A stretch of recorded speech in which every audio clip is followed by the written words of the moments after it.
Dans une salle de conférence entièrement vitrée, une directrice noire tendit la main par-dessus la table. La présidente esquissa un sourire narquois, leva la paume et dit « On ne serre pas la main à des gens comme vous ». Le silence tomba, puis quelques rires nerveux éclatèrent, suffisamment forts pour être captés par les caméras du direct destinées aux investisseurs. Le sourire, le refus, l'humiliation feutrée, tout était enregistré. Ce qu'aucun d'entre eux ne savait, c'est que la femme qu'ils venaient d'insulter contrôlait chaque dollar posé sur cette table. Au matin, 2,4 milliards disparaîtraient sans un mot. Au 47e étage de la Langston Tower, la salle de conseil n'était que verre et silence. Une cathédrale du pouvoir. 12 dirigeants entouraient une table polie qui reflétait leur ambition. À son extrémité, Victoria Sloan, présidente de l'Empire, ajustait ses dossiers avec la précision d'un juge.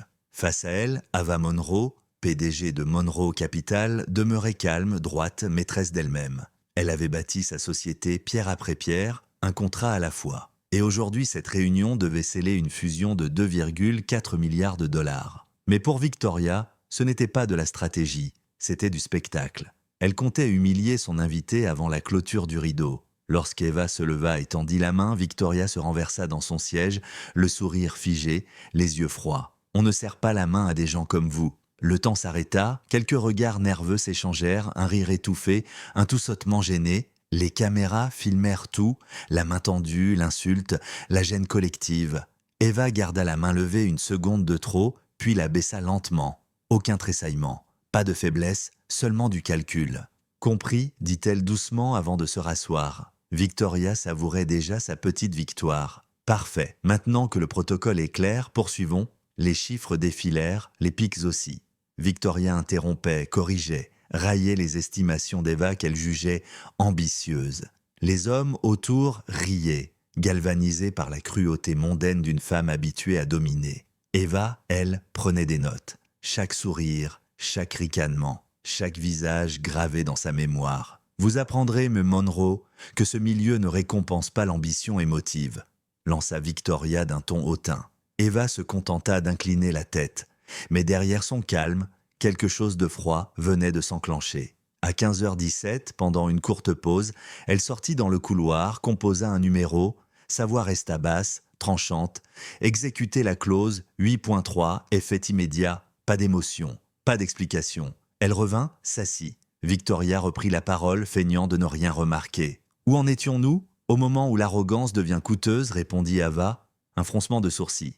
Et soudain, un téléphone vibra, puis un autre. Bientôt, toute la table s'illumina d'alerte rouge. Le directeur financier pâlit. « Madame la présidente, notre financement principal, il vient d'être retiré. »« Quoi ? Monroe Capital a retiré tous ses investissements. 2,4 milliards, immédiatement. » Le vacarme éclata, cris, incrédulité, panique. Victoria se tourna vers Eva, le visage défait. « Vous ne pouvez pas. »« Je peux » répondit Ava d'une voix glacée. La clause 8.3, signée par votre service juridique, autorise un retrait immédiat en cas de faute constatée durant les négociations. Son regard glissa vers la caméra en coin. Et comme cette réunion est diffusée en direct, vous venez de fournir toutes les preuves nécessaires. Victoria resta muette, blême. Vous savez ce que vous venez de faire ? Oui, j'ai protégé mon capital de la contamination. Les téléphones bourdonnaient, les chiffres rouges défilaient sur l'écran boursier du mur. En quelques minutes, les chaînes financières annoncèrent « Monroe Capital se retire, Sloan Industries en chute libre ». Victoria tente de se raccrocher au bord de la table. « Nous pouvons réparer ça. Renégocions ? Il n'y a rien à réparer, dit Ava en se levant. Ce n'est pas une négociation, c'est une conséquence. Son ton était calme, plus redoutable que la tempête qui se levait derrière les vitres. « Vous allez la laisser détruire tout ce que nous avons bâti ?» cria Victoria aux autres. L'un des directeurs, les yeux baissés, répondit simplement « Non, madame, vous l'avez déjà fait. » Eva rangea son dossier. « À l'avenir, souvenez-vous, le respect coûte toujours moins cher que la réparation. » Elle s'approcha de la sortie, s'arrêta un instant, à hauteur de Victoria, figée, sa voix tomba, calme, tranchante. « Vous pensiez que le pouvoir signifiait le contrôle. Non, le pouvoir, c'est le choix, et je viens de faire le mien. » Elle quitta la salle. Les caméras filmèrent son reflet sur le verre du couloir. Une femme qui n'avait plus besoin de la table qu'elle venait de renverser. Derrière elle, l'Empire s'effondra en temps réel. Le cours de Sloan Industries chuta de 38%. Les banques exigèrent leur garantie. Les investisseurs fuirent comme la fumée à travers les éclats d'un miroir brisé. À minuit, le visage de Victoria faisait la une des journaux. La femme qui perdit 2,4 milliards en une phrase. Ava, elle, ne donna aucune interview, seulement un communiqué bref.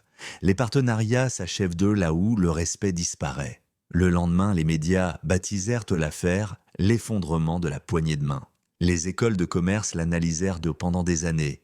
Et dans les bureaux du monde entier, des femmes jadis méprisées repassèrent la vidéo, murmurant le nom d'Eva Monroe comme un avertissement. Parce que parfois, le pouvoir ne rugit pas. Parfois, il se contente d'arrêter de tendre la main. Si toi aussi tu crois que le respect ne s'achète pas, prouve-le.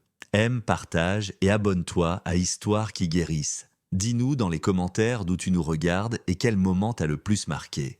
Parce que certaines histoires ne dénoncent pas seulement l'arrogance, elles célèbrent la dignité inarrêtable.